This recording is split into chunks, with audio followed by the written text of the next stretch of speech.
Chapter 2 समय और अंतरिक्ष की भारतीय अवधारणा में आज हम लोग देखेंगे समय का दार्शनिक विचार। प्रकाश की गति हम लोग देख लिए थे, उसके बाद है समय का दार्शनिक विचार। भारतीय चिंतन परंपरा में समय का विचार काफ़ी प्राचीन है। इस अवधारणा की तुलना कुछ अन्य अर्थों में न्यूटन के समय से की जा सकती है।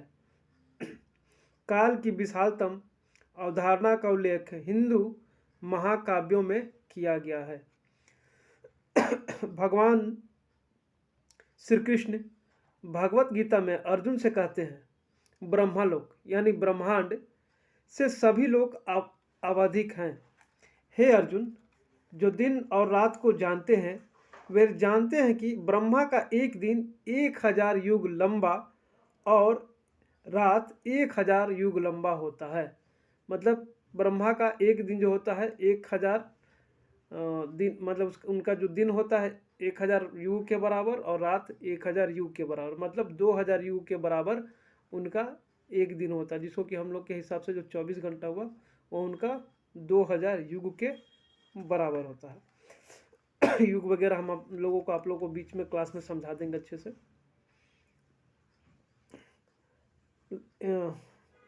उसका दिन 1000 युग लंबा और रात 1000 युग लंबा होता है। अव्यक्त से सभी प्रकट चीज़ें निकलती हैं। दिन के आगमन पर ब्रह्मा रात की शुरुआत में ये ऐसे अव्यक्त कहा जाता है, इसमें पूरी तरह डूब जाते हैं।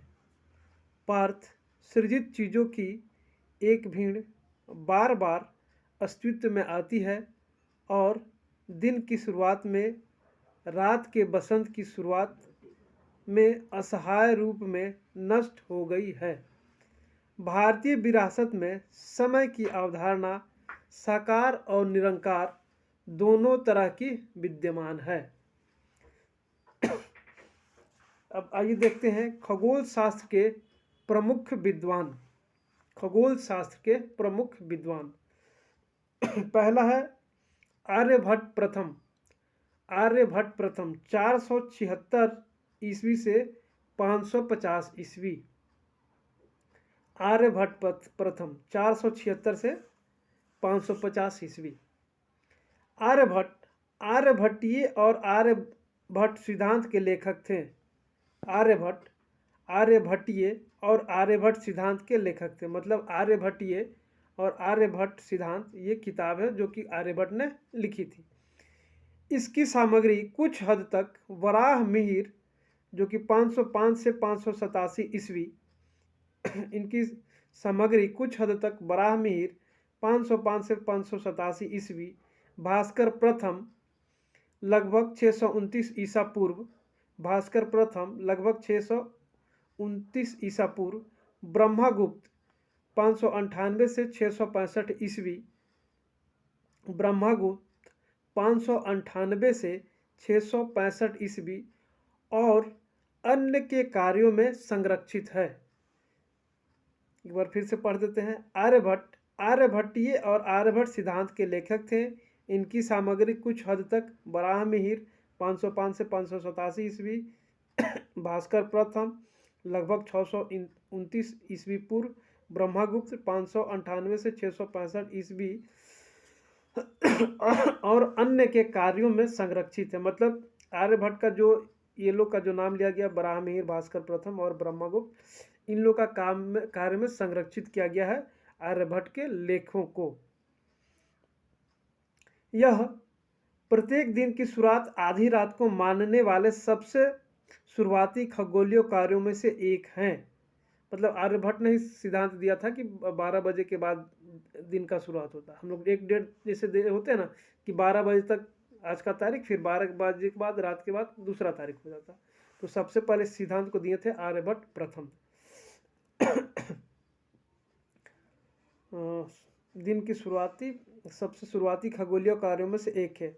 आर्यभट्ट ने स्पष्ट रूप से उल्लेख किया है कि पृथ्वी अपनी धुरी पर घूमती है। मतलब वही सबसे पहले बताया था कि पृथ्वी 23.5 डिग्री अंश पर झुका हुआ है और अपनी धुरी पर घूमता है। इसमें तारों की स्पष्ट पश्चिम दिशा की गति प्रतीत होती है। इसमें तारों की स्पष्ट पश्चिम दिशा की गति प्रतीत होती है। अपनी पुस्तक आर्यभट्टीय में उन्होंने सुझाव दिया है कि पृथ्वी गोलाकार है, जिसकी परिधि आर्यभट्टीय में उन्होंने सुझाव दिया है कि पृथ्वी गोलाकार है, जिसकी परिधि 24,835 मील 24,835 मील अगर किलोमीटर में लिखिएगा तो होगा 39,667 किलोमीटर।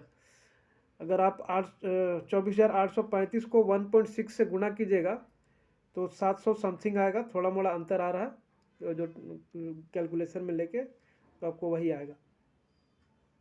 आर्यभट्ट ने यह उल्लेख किया है कि चंद्रमा की चमक के पीछे परावर्तित सूर्य का प्रकाश ही है, मतलब परावर्तित किरणों की वजह से ही चंद्रमा चमकता है।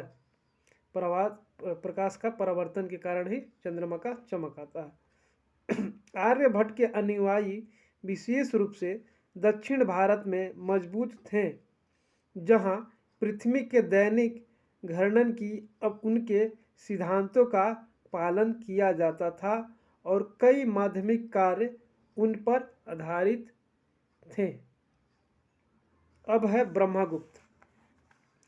598 से 668 ईस्वी पूर्व ब्रह्मगुप्त 598 से 668 ईसा पूर्व ब्रह्मा सफ्टिक सिद्धांत यानी कि ब्रह्मा का सही ढंग से स्थापित सिद्धांत, ब्रह्मा सफ्टिक सिद्धांत यानी कि ब्रह्मा का सही ढंग से स्थापित सिद्धांत भारतीय गणित और खगोल विज्ञान दोनों से संबंधित था। 771 के लगभग बगदाद में इसका अरबी में अनुवाद किया गया था और इसका इस्लामिक गणित में खगोल विज्ञान पर बड़ा प्रभाव पड़ा। सोचिए उस समय का ये इस्लामिक जो ज्योतिषी गणना हुई उसका भी आधार ये ब्रह्मगुप्त ही था। इसका इस्लामिक गणित और खगोल विज्ञान पर बड़ा प्रभाव पड़ा।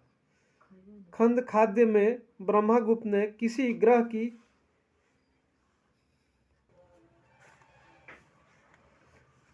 खंड खाद्यक में ब्रह्मगुप्त ने किसी ग्रह की तात्कालिक गति की भी गणना की, लंबन के लिए सही समीकरण दिए और ग्रहणों की गणना से संबंधित कुछ जानकारी दी।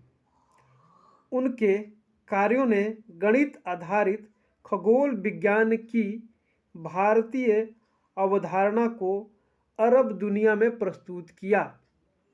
उन्होंने यह भी सिद्धांत दिया कि द्रव्यमान वाले सभी पिंड पृथ्वी की ओर आकर्षित होते हैं। न्यूटन का गति अभी तक हम लोग पढ़ते थे ना कि न्यूटन ने इस सिद्धांत को दिया था कि सारे चीज़ पृथ्वी की ओर गिरते हैं। वास्तव में ये सब चीज़ पहले से दिया हुआ था, वो लोग केवल कॉपी पेस्ट किया अपने नाम पे। अब आइए बराहमिहिर 505 से 587 ईस्वी। बराहमिहिर 505 से 587 ईस्वी। बराहमिहिर एक खगोल शास्त्री और गणितज्ञ थे। उन्होंने भारतीय खगोल विज्ञान के साथ साथ ग्रीक, मिस्र और रोमन खगोल विज्ञान के कई सिद्धांतों का अध्ययन किया। उन्होंने पंच सिद्धांतिका कई ज्ञान प्रणालियाँ का एक ग्रंथ और सार संग्रह है। उनकी पंच सिद्धांतिका कई ज्ञान प्रणालियों का एक ग्रंथ और सार संग्रह है। उसके बाद है भास्कर प्रथम 629 ईसा पूर्व। भास्कर प्रथम 629 ईसा पूर्व। खगोलीय कृतियाँ महाभास्करीय यानी भास्कर की महान पुस्तक, लघु भास्करीय भास्कर की लघु पुस्तक और आर्यभट्टीय भास 629 ईसा पूर्व। आर्यभट्ट द्वारा लिखित आर्यभट्टीय पर एक टिप्पणी के लेखक ग्रहों के देशांतर, ग्रहों के हेलियाकल उदय और अस्त, ग्रहों और तारों के बीच संयोजन, सौर और चंद्र ग्रहण, और चंद्रमा के चरण विषयों पर भास्कर ने अपने खगोलीय ग्रंथों में चर्चा की।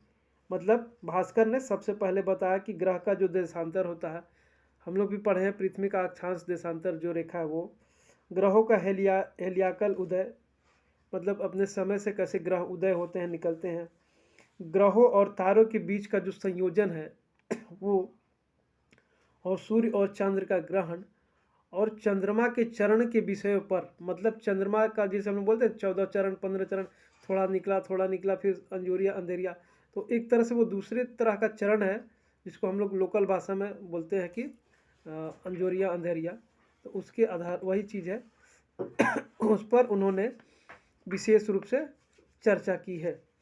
भास्कर प्रथम के कार्यों के बाद वेटेश्वर 880 ईसा पूर्व ने काम किया, जिन्होंने अपने 8वें अध्याय वेटेश्वर सिद्धांत में देशांतर में सीधे लंबन, विषुव और संक्रांति की गति और किसी भी समय सूर्य के चतुर्थार्थ को निर्धारित करने के लिए तरीके तैयार किए। उसके बाद है लल्ला, 8वीं शताब्दी सीई। लल्ला शिष्य अधिवधिधा, यानी कि छात्रों की बुद्धि का विस्तार करने वाला ग्रंथ। इसमें लिखा हुआ थोड़ा सा, शिष्य अधिवधिधा मतलब कि छात्रों की बुद्धि का विस्तार करने वाला ग्रंथ के लेखक लल्ला की शिष्याधिवृद्धि स्वयं 2 भागों में विभाजित है। ग्रह अध्याय और गोल अध्याय। ग्रहाध्याय अध्याय 1 से लेकर 13 ग्रहों की गणना, माध्य और वास्तविक ग्रहों के निर्धारण, पृथ्वी की दैनिक गति से संबंधित 3 समस्याओं, ग्रहण, ग्रहों के उदय और अस्त, चंद्रमा के विभिन्न कोणों और ग्रहों से संबंधित हैं, सूक्ष्म संयोजन और सूर्य और चंद्रमा की पूरक स्थितियां। ये पहला भाग में था। दूसरा भाग है गोलाध्याय, जिसमें अध्याय 14 से लेकर 22 तक ग्रहों की गति, खगोलीय उपकरणों, गोलाकारों के चित्रमय प्रतिनिधित्व से संबंधित है और त्रुटिपूर्ण सिद्धांतों के सुधार और अस्वीकृति पर जोर देता है। लल्ला पर आर्यभट्ट, ब्रह्मगुप्त और भास्कर प्रथम का प्रभाव दिखता है। उनके कार्यों का अनुसरण बाद में खगोल शास्त्रियों श्रीपति, बटेश्वर और भास्कर द्वितीय ने किया। लल्ला ने सिद्धांत ललिता भी लिखा है। उसके बाद है द्वितीय आर्यभट्ट, माने आर्यभट्ट द्वितीय। इनका सिद्धांत महाआर्यभट्टीय नामक से प्रसिद्ध है। इसमें 18 अध्याय हैं।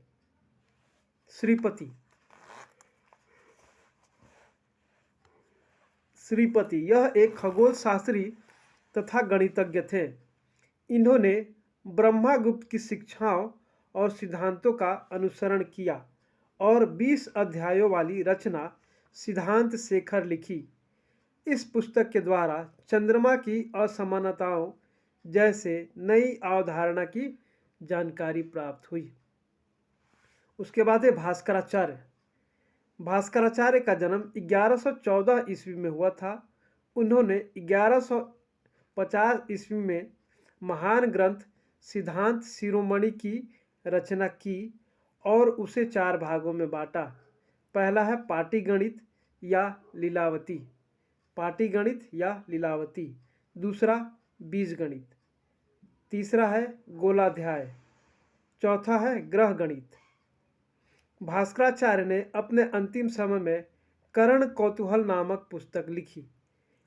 इसमें पंचांग बनाने के तरीके लिखे। इनकी रचना लीलावती अंक गणित अत्यंत प्रसिद्ध रचना है। उसके बाद है बल्लाल सेन। बल्लाल सेन यह सेन वंशीय शासक लक्ष्मण सेन के पुत्र थे। इन्होंने अद्भुत सागर नामक ग्रंथ की रचना की। खगोल का इतिहास लिखने में यह ग्रंथ सहायक है तथा इतिहास की दृष्टि से अत्यंत उपयोगी है। चलिए, ये हो गया चैप्टर आज हम लोग का क्लोज। अब हम लोग करेंगे क्वेश्चन। अब आप लोग लिखिए, क्वेश्चन लिखिएगा। पहला है दीर्घ उत्तरीय प्रश्न में खगोल विज्ञान तथा ज्योतिष संबंधित प्राचीन भारतीय अवधारणा पर प्रकाश डालिए। क्वेश्चन नंबर 1 है खगोल विज्ञान तथा ज्योतिष संबंधित प्राचीन भारतीय अवधारणा पर प्रकाश डालिए। दूसरा है भारतीय ज्योतिष की विवेचना कीजिए। भारतीय ज्योतिष की विवेचना कीजिए। अब आइए लघु उत्तरीय प्रश्न है नक्षत्र एवं राशियों से आप क्या समझते हैं। नक्षत्र एवं राशियों से आप क्या समझते हैं। दूसरा है प्राचीन भारत में तिथि की गणना का आधार क्या था। प्राचीन भारत में तिथि की गणना का आधार क्या था। तीसरा क्वेश्चन है पृथ्वी के आकार संबंधी अवधारणा पर संक्षिप्त टिप्पणी लिखे। पृथ्वी के आकार संबंधित अवधारणा पर संक्षिप्त टिप्पणी लिखिए। पांचवा है प्राचीन भारत के प्रमुख खगोल शास्त्रियों का संक्षिप्त वर्णन कीजिए। पांचवा है प्राचीन भारत के प्रमुख खगोल शास्त्रियों का संक्षिप्त विवरण दीजिए। चैप्टर को देखते हुए आप लोग कोशिश कीजिएगा कि इसका आंसर लिखने का। अगर आंसर आप नहीं लिख पाते हैं तो आप लोग कमेंट में लिखिएगा, वीडियो का कमेंट में लिखिएगा। उसको भी हम लोग उस पर भी वीडियो बना के क्वेश्चन आंसर का वीडियो बना करके भी हम आपको डालेंगे। लेकिन आप लोगों को वीडियो देखना होगा और उसको क्वेश्चन करना होगा। अब आइए बहुवैकल्पिक प्रश्न, जो कि हम आप लोग पहले ही बताए थे कि सवाल पूछते जाए, सवाल पहले कर देते हैं, उसका जवाब लास्ट में दिया जाएगा। इस बीच आप लोग को दिखता है तो आप उसका आंसर कर लेंगे। तो पहला क्वेश्चन है सिद्धांत शिरोमणि पुस्तक के रचयिता हैं। सिद्धांत शिरोमणि पुस्तक के रचयिता हैं भास्कराचार्य, पंडिनी, बराहमिहिर या आर्यभट्ट प्रथम। तो इसका होगा कौन। सिद्धांत शिरोमणि पुस्तक के रचयिता कौन थे। भास्कराचार्य। ठीक है, अभी आप लोग को बताएं। दूसरा है आर्यभट्टीय किसकी रचना है। आर्यभट्टीय किसकी रचना है। नाम से ही पता चल जा रहा। इसका आंसर होगा, पहले ऑप्शन दे देते हैं, भास्कर प्रथम, बराहमिहिर, आर्यभट्ट प्रथम या लल्ला। नाम से ही स्पष्ट है कि ये इसके हैं आर्यभट्ट प्रथम। आर्यभट्ट का जन्म कब हुआ था। आर्यभट्ट का जन्म कब हुआ था पहले ही आप लोग को बता चुके हैं, लेकिन फिर भी ऑप्शन देते हैं। 464 ईस्वी में, 476 ईस्वी में, सी 486 ईस्वी में या डी 492 ईस्वी में। आंसर आप लोग को दिया जा चुका है। आंसर इसका होगा बी 476 ईस्वी में। ब्रह्मा स्फटिक सिद्धांत का प्रतिपादन किसने किया था। ब्रह्मा स्फटिक सिद्धांत का प्रतिपादन कभी बताया आप लोगों को कि ब्रह्मा का स्पष्ट सिद्धांत, जिसका तात्पर्य है। इसका आंसर होगा सी ब्रह्मगुप्त। क्वेश्चन लिखवा दिए थे शुरू में, ये होगा ब्रह्मगुप्त। उसके बाद है पांचवा बृहद जबाल में किसे आधार शक्ति कहा गया है। बृहद जबाल में किसे आधार शक्ति कहा गया है। आंसर है प्रकाश वर्ष, बी है गुरुत्वाकर्षण शक्ति, सी है नक्षत्र या डी है तारामंडल।